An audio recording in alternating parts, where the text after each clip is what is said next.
மின்னுக்கு எல்லாம் பின்னுக்கு மழை.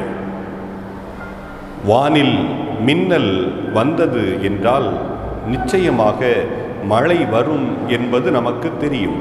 இது அனுபவம். யானை வரும் பின்னே மணி ஓசை வரும் முன்னே.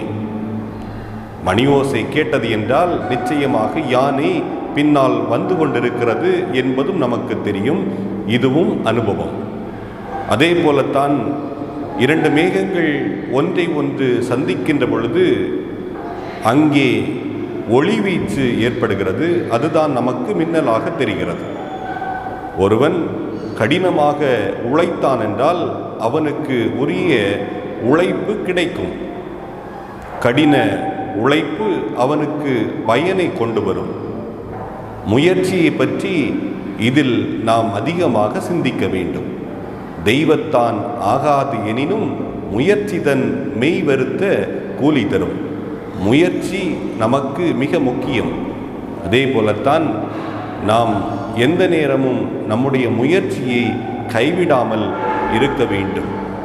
மின்னல் வந்தால் மழை வருவதைப் போல உன்னுடைய உழைப்பு அதற்கேற்ற பயனை கொண்டு வரும் என்பதை நீ ஒருபோதும் மறந்துவிடாதே.